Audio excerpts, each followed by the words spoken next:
आज विधान परिषदेसाठी अर्ज भरण्याची शेवटची तारीख आहे, शेवटची मुहूर्त आहे आणि आज आम्ही महायुतीतर्फे भारतीय जनता पक्षाचे नंदुभाऊ महाजन याचा उमेदवार अर्ज तर थोड्याच वेळामध्ये आम्ही भरायला चाललेलो आहोत। सर्व जिल्हाभरातून मतदार जे आहेत, विशेष करून नगरसेवक आहेत, नगराध्यक्ष आहेत, महापौर आहेत, सगळे आमदार आहेत, महायुतीचे सर्व लोकप्रतिनिधी या ठिकाणी आलेले आहेत।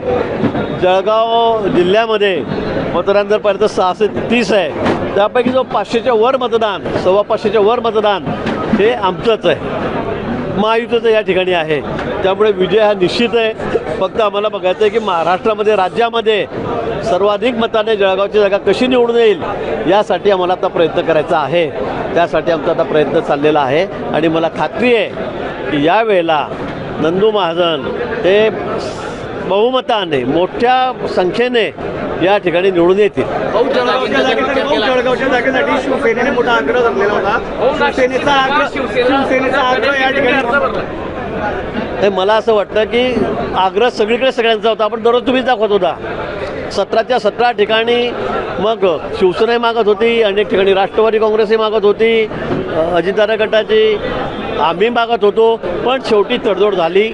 हे शेवटपर्यंत बोलण्यास सुरूच असतात, आपण प्रत्येक निवडणुकीमध्ये बघतो आहोत, पण शेवटी वाटाघाटी झाल्या, अतिशय यशस्वी झाल्या, समन्वयाने झालेल्या आहेत आणि त्यामुळे 4 जागा एकनाथजी शिंदे साहेब आहेत त्यांच्या गटाला दिल्यात, 2 जागा सुमित्राताई पवार आहेत त्यांच्या गटाला दिलेल्या आहेत आणि 11 जागा आम्ही घेतलेल्या आहेत। आता या सगळ्या विषयावर पडदा पडलेला आहे, पण आम्ही सगळेजण मिळून एकत्रितपणे या जागा आता निवडून आणू। विरोधकांना खातंसुद्धा उघडता येणार नाही।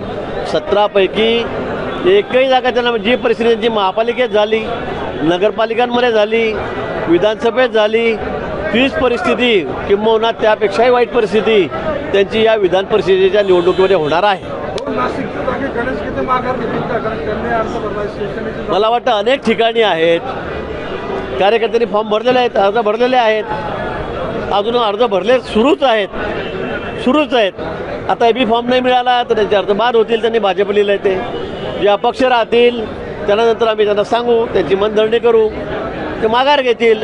महायुतीमध्ये कुठेही दरार पडणार नाही, महायुतीमध्ये कुठेही बंडखोरी होणार नाही याची काळजी आम्ही या ठिकाणी घेऊ आणि मी सांगतो की आम्ही सगळे 100% निकाल 17च्या 17 जागा या महायुतीला निवडून आणू। अनेक उमेदवार या ठिकाणी इच्छुक होते, अनेक लोकांची चर्चा होती जळगावमध्ये देखील, आता काही यादी जाहीर झालेली आहे, काहींमध्ये नाराजी पाहायला। भाऊ नंदूभाऊंचं नाव नेमकं कुठे पुढे गेलं?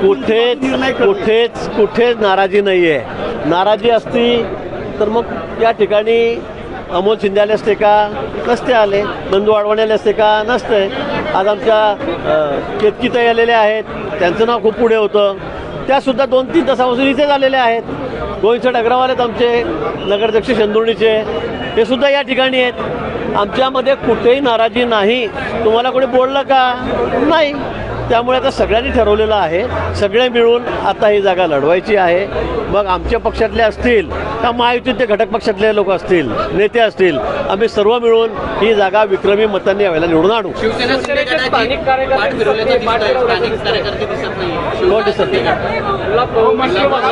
आता गुलाबभाऊ मुंबईत आहेत, आपल्याला कल्पना आहे, अमोल भाऊ या ठिकाणी आहेत, चंदूभाऊ आहेत, त्यांचा मुलगा या ठिकाणी आलेला आहे। पण तुम्हाला जे लोक बाहेरगावी आहेत त्यांच्याबद्दल आपण काय चर्चा करावी मला कळत नाही आहे। सगळे या ठिकाणी आहेत, रोज चर्चा झालेली आहे। कालपर्यंत मी सोबत बसलो होतो, माझ्या घरी बसलेलो होतो, गुलाबभाऊची सकाळी झाली, आत्ता एका तासापूर्वी चर्चा झाली, त्यामुळे मला मुंबईला थांबावं लागलं, म्हणून मी इथे आहे आणि त्यांचे नेते वेगवेगळ्या ठिकाणी फॉर्म भरायला गेलेले आहेत। आता मलाही नाशिकला जायचं आहे, मलाही नाशिकला, पण मी थोडे प्रायोरिटी जळगावला दिली की मला ते म्हणजे काही गरज नाही, ते तुम्ही तिकडेच या, पण मी इथे आता फॉर्म भरला, आता इथून मी नाशिकला चाललेलो आहे।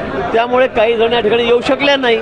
अनिल दादा आहेत, आमच्या वहिनी या ठिकाणी आलेल्या आहेत, गुलाबरावजी देवकर या ठिकाणी आहेत, सगळे या ठिकाणी आहेत। आता एखाद दुसरा जण नसला, त्यांना बाहेर जावं लागलं फॉर्म भरायला नेते म्हणून, तर मग त्यांचं नाव घेऊन आपण दरार पडली, नाराजी आहे असं समजण्याचं अजिबात कारण नाही। जागा मिळाली नाही,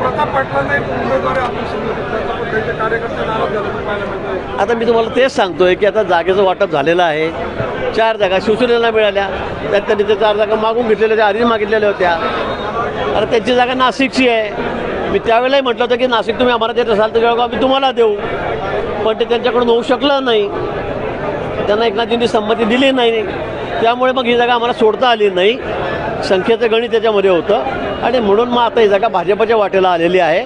आम्ही एकत्रितपणे सगळेजण मिळून काम करू आणि पुन्हा सांगेल की महाराष्ट्रामध्ये सर्वाधिक मतांनी आमची जागा निवडून आलेली असेल.